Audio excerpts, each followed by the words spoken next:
Hello, fight fans, and welcome to the Combat Challenge podcast. My guest is a professional MMA athlete who competes in the Bantamweight division on the prestigious Cagewarriors promotion. His professional record is 10 wins with 0 defeats. He competes out of the well-respected Straight Blast Gym in Manchester under the guidance of head coach Matt Inman. He is the UK ranked #1 pro bantamweight and the reigning and 3 times defending Cagewarriors Bantamweight Champion, Mr. Jack Cartwright. Jack, thank you so much for joining us, my brother. No worries at all, mate. No worries at all. Good introduction, that. Brother Jack, the first thing I've got to ask you is your MMA journey. From a young age, can you tell us what sort of sports you got into that led you to where you are now? Well, when I was 5 years old, I started kickboxing when I was 5. And then when I was 9 years old, I started wrestling. I went down to the local wrestling gym. I was always like a fan of like WWE and all that sort of stuff. So they took me down to the wrestling gym, where I actually found out it was like Olympic wrestling, real wrestling, and loved it. Started wrestling, and then from 10 years old, I was wrestling for Britain. I started going to different countries like Russia, Finland, Estonia, just all over Eastern Europe, wrestling for Britain up until I was like 16 years old. Started boxing when I was 14 years old, and then I ended up starting MMA when I was 18. Got in touch with the local gym. And then started MMA there, and then I've not looked back ever since. So I've been a lifer, really. For sure. And where did you do your wrestling? Bolton Olympic Wrestling Club is where I started wrestling.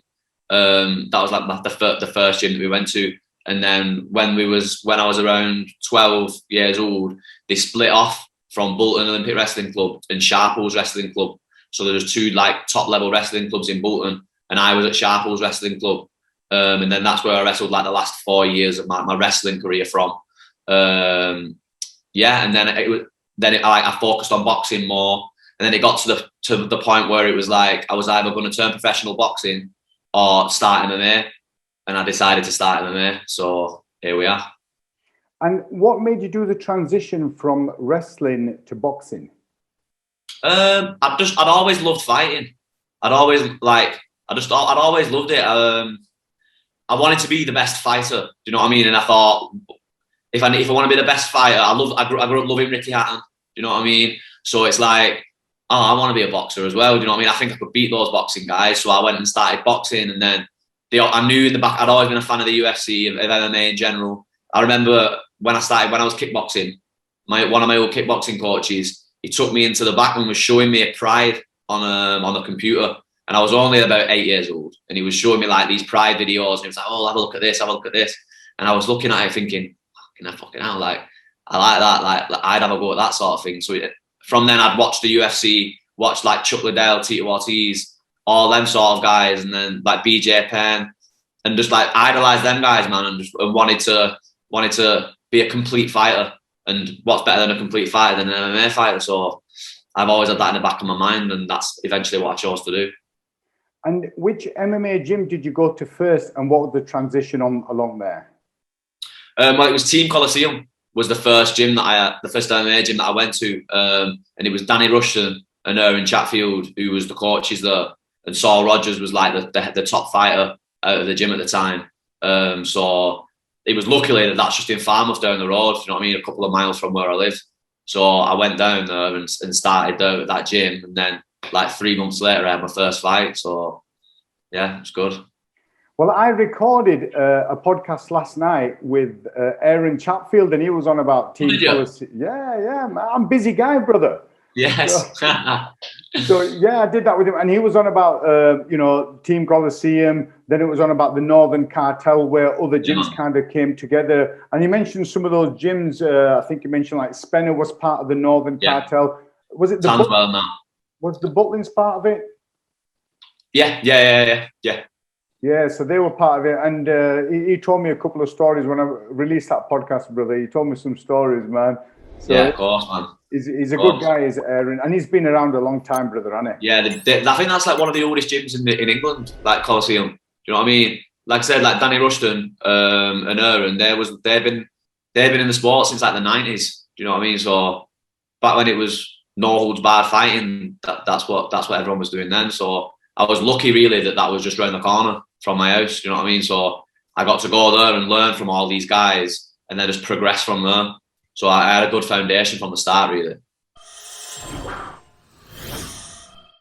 Your last fight was this week on Cagewarriors 121 against Sylwester Millar, who came to try and take the belt off you. If you can break it down for us, what you knew about Sylwester, what the game plan was, and then take us through the fight. Well, I knew he was experienced. I knew he was tough, strong, small, and he was going to be awkward. The game plan, I don't really have game plans. Like, I don't really think about a game plan. It's just a body type to me. Do you know what I mean? I just look at a body type and that's it. You know what I mean? Small, tall, skinny, stocky. That's about it. There's nothing, because if I think, oh, he's going to wrestle me and then he just strikes the whole fight, it's different. If I think he's going to strike and then he just wrestles, it is what it is. So I just look at a body type and focus on myself realistically. Looking at Sylwester's body type, what kind of things were you thinking? He's a midget. Do you know what I mean? He was like tiny. I thought to myself, he'll be small, strong, and awkward, and he was. You know what I mean? He was. He was strong when he was in the top position. Other than that, he didn't really offer me much. You know what I mean? So if you talk us through the fight itself, brother. Yeah. Well, the first round, I went out. I was landing good shots standing up. I hit him with an overhand right, dropped him, went down, took his back. Had a body triangle locked in, went for the rear naked choke. He defended. He started to try and shake me off the back. I went for an arm bar. It was deep. He defended. And then he just spent like the last 2 minutes of the round on top, not really doing much, just fighting like fuck to keep me down. You know what I mean? I could hear him panting like a dog, just trying to hold me down. Yeah, wasn't really doing much with it. Easily won the first round. Second round, went out. Same thing, I was landing good punches on the feet. I took him down a couple of times myself, stood back up, was landing good shots. He got the takedown with about a minute and a half left of the round. Again, holding me down for all his worth, not really doing much, chipping away with little shots, headbutted me a couple of times and got warned by the referee. And then that was the end of the round. Yeah. So 2 rounds up, boom, 2 up for me. Yeah. Third round, goes out again. Same, rinse and repeat, really. Hitting him with good shots on the feet, wobbling him a couple of times. He took me down, headbutted me again. Got points took off him. Yeah, 1 point. Got that took off him. Stood back up in a neutral position, landed more shots on the feet. Then I think I shot for a takedown. He sprawled, which I don't mind when I shoot for takedowns. I don't mind if he sprawled because I've wrestled a lot. I hit chains from so as he sprawled, I just hit a little knee tap, bang. Trapped him round, went onto his back. He went for a Kimura trap. I span round, went for an armbar. Nothing too much in it. But I actually went for a submission. He reversed, ended up on top. The round ended literally the second he got on top. Probably an even round. Maybe give him the round. Yeah, but he had a point deduction. But we'll forget about that. Yeah. So we had 1 point off. Boom. But say 2-1. Yeah, that's the end of the third round. Fourth round comes out. Go out again, landing good shots on the feet. He takes me down, headbutts me again, gets disqualified. Yeah? So I was winning the fight without the points deductions. Regardless of the points deductions, I was winning.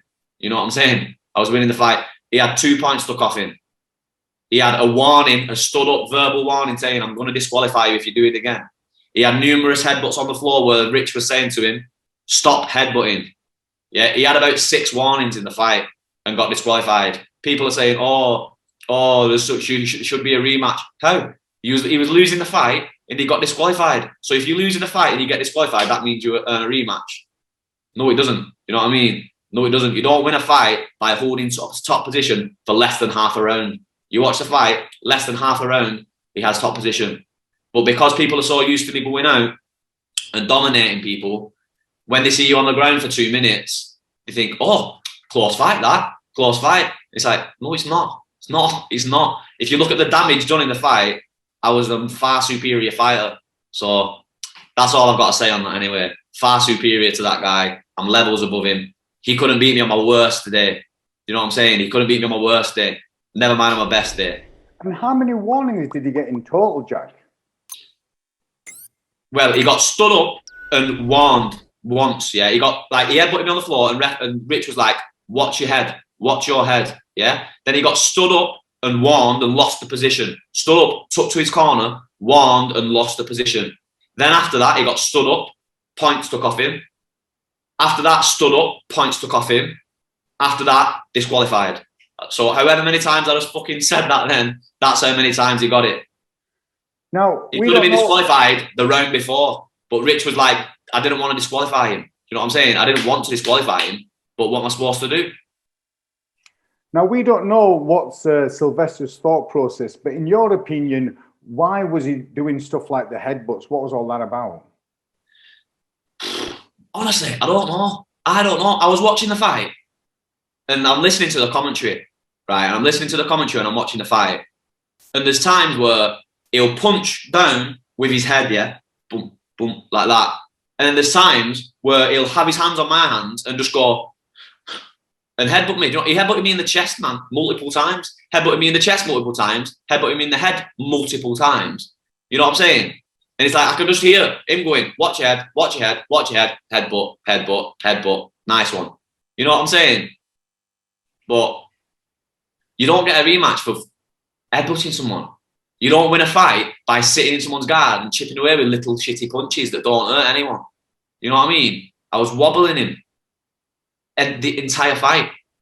So if you don't like that, then fuck you. You know what I'm saying? I couldn't care less. Couldn't care less. Easy win, easy work. If you can't follow the rules, you don't deserve to go to the scorecards where you're losing anyway. Regardless of the point deduction, not taking points deduction into the account at all, he was losing the fight.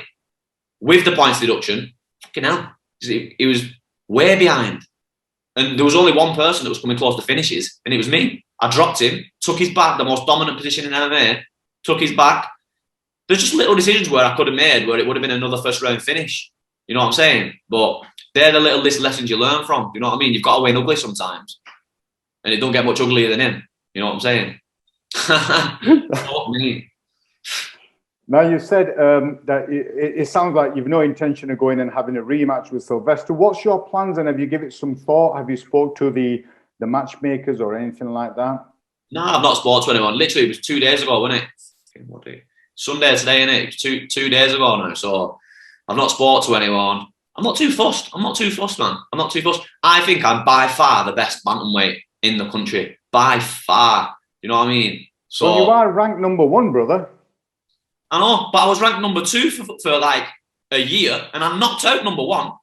I was ranked #2 behind the kid I knocked out for like 6 months. So that doesn't matter to me what the rankings say. That don't matter. You know what I'm saying? People are like, oh, the bantamweight division stacked, and it's like, no, they're not. They all got knocked out. You know what I mean? They've all lost or got knocked out, or you know what I mean? There's a couple of guys who are up and coming or whatever, but bloody hell, they've all been sparked. Do you know what I'm saying? You can't take people's opinions seriously. Do you know what I mean? You've got to you have your core group of people whose opinions you respect, and you listen to them and you listen to the fighters who know fighting. Do you know what I mean? Obviously, you'll have your little shitbags who just go on and they just want to get a rise out of you here and there. But the real fighters, the guys who know what's what, they're the ones who you listen to, and everyone else, I couldn't give a fuck, man. Couldn't care about your opinion. It's like I knocked 2 guys out in the same night, and people were still giving me shit. You know what I mean? When I won the belt, 2 knockouts, one night, and people were still going, oh, early stoppage that, or you lucky punch that, this, that, and the other. And it's like, how are you supposed to win? You've just got to fucking win your fight, beat who's put in front of you, move on with your life, man. It's like, easy work, man. Easy.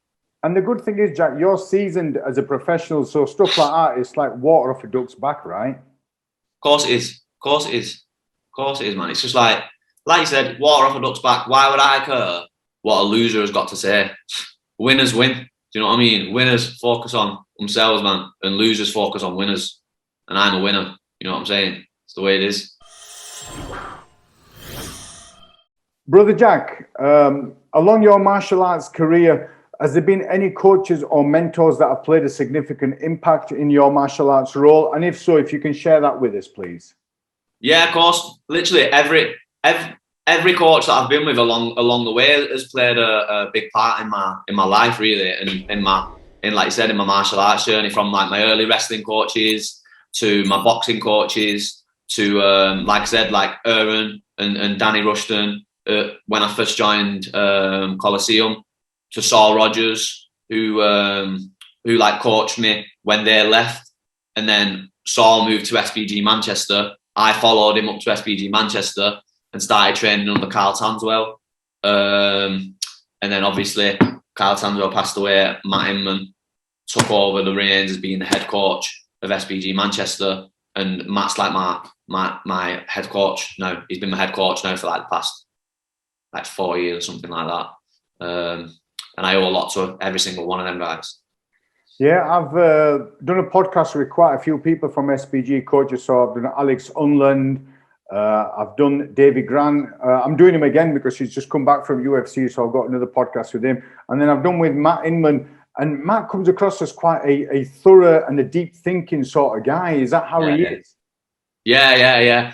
He's like that. You know what I mean? It was like I don't think he said a word to me really for like the first year that I was there. Do you know what I mean? He's one of them. He's like, you'll go in and you'll be training and you'll do good things for ages, and then if you get like a nice, like you get like that comment, you're like, fucking hell, like yes, like you just get like a little compliment is good. Do you know what I mean? So that's the type of guy he is, but it's good. It creates a good learning environment. You know what I mean? It's good. You don't hand praise out when people don't deserve it. You know what I mean? You earn your praise, and I think that's kind of what builds strong fighters. You know what I mean? You don't praise the postman for delivering the post, do you? That's what Roy Keane says, isn't it? Do you know what I mean? You just go in there and do your job, sort of thing, and that's what you do. Yeah, for sure. And my experience with the SBG coaches has been really cool. You know, as a host and asking them to come on podcast, they've all come on. Even Martin Stapleton, he came on. I even last week, whilst David Grant was in Vegas, I did a quick podcast with Matt Inman, Cam Hardy and Alex Unland to get their fight predictions. And even though they were out in Vegas, it was cool that they took time out. So I have a lot of the SBG crew, man. A lot of time for them. Yeah, of course. All sound guys, man. Definitely. But they all get in touch, brother. Whereas with you, man, it took you a while to get in touch with me. So. No, straight after the fight, though, I got straight back to you, didn't I? I got straight back to you after the fight and said, listen, we'll sort it out now. No worries at all. You did, brother. You did. I've been ripping. Oh, I don't want to hurt your feelings. I didn't want to hurt your feelings. I know you're sensitive. Oh, man. Brother, all fighters have some sort of like a routine on fight day before they step into the cage. Is there anything that you do specific, or what is your routine? Do you kind of have loud music? Are you a bit of a recluse? What sort of stuff do you do on fight day?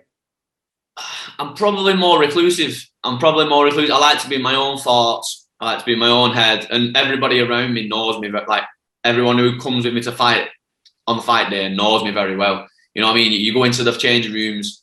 Like for instance, on the weekend, we go in the changing rooms and we've got like Ian Gary in there and me, yeah, and they're probably two polar opposites. You know what I'm saying? It's like we've fought together now about like 4 or 5 shows. You know what I'm saying? It's like he's bouncing around the walls, like speaking to everyone, joking, having a laugh. La la la. I can't shut him up. Do you know what I mean?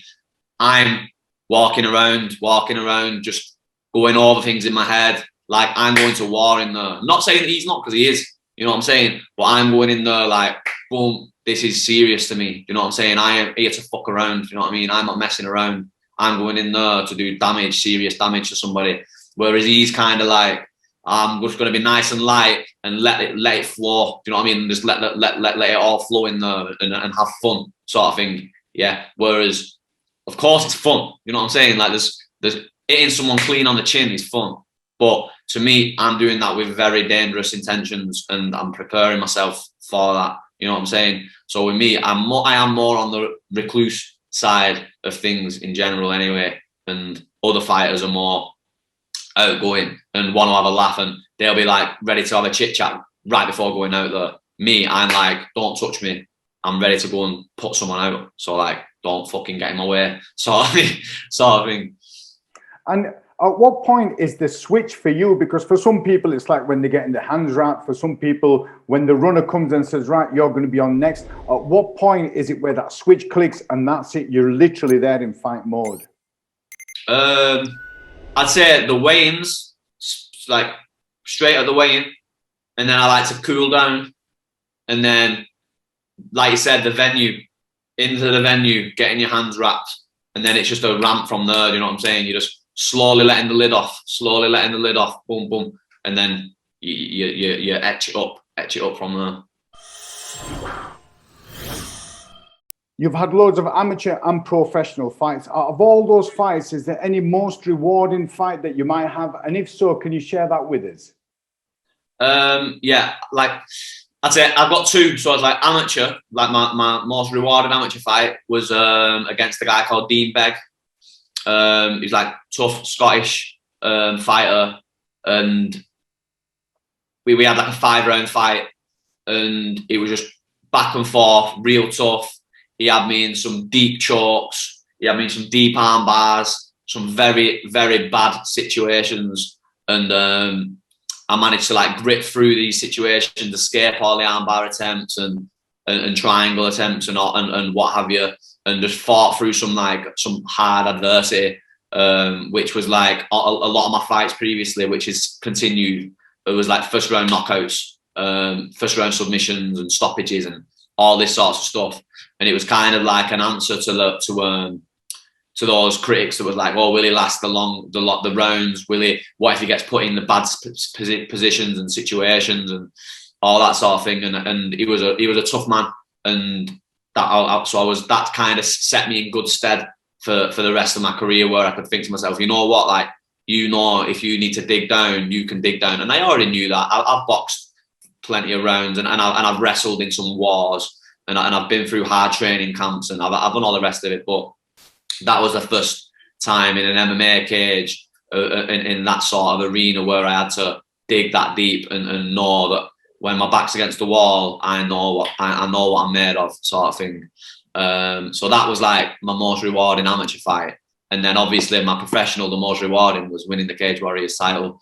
2 fights, one night. I was the underdog. No one gave me a shot outside of the people that knew me. Everyone who knew me knew what the fuck was going to happen. Everyone that trained with me was calling it. The day it was like Jake, my training partner, Jake Bond, all he was saying to me the whole time was 2 knockouts, first round, done. It's done. It's already done. We'd be driving up there and he'd be like, you've already won. He was like, you've already won. 2 first round knockouts. And then I went in, bam, not one of them out first round, bam, not the other one out first round. And walked out with the belt. So that's like my most like my best memory so far, anyway. Now, you've had quite a few amateur fights and quite a few professional fights. If there's someone who's wanting to go from amateur ranks to professional, out of your knowledge and experience, what advice would you give them, my brother? Just believe in yourself and don't be afraid of taking hard fights. Do you know what I mean? Especially as an amateur, don't be afraid of taking hard fights and betting on yourself. Yeah, don't be afraid of doing that. Put yourself in tough situations. If you're at your gym and you're the top dog at your gym and you're just fucking squashing everybody, maybe you should go find somewhere to get squashed. You know what I'm saying? Don't always be the hammer. Sometimes be the nail. You know what I'm saying? Don't be afraid of losing. You know what I mean? If you don't try, you're never gonna get it. You know what I mean? So just you got to put yourself out there. Put yourself in risky and hard positions. No one respects someone who don't take risks, man. So if you can look at yourself in the mirror and know that you took your opportunities and you gambled on yourself, then you'll be proud of yourself at the end of the day. So just go and do you, and don't be afraid of taking risks. Brother Jack, thank you so much for sharing your knowledge and experience with us. And hopefully I look forward to seeing you on the next podcast, my brother. Yeah, no worries at all. Thanks for having me on, mate, and I'll speak to you soon. And next time, make sure you answer my message, my brother. Yeah, I will do. Don't worry. Straight away, straight back.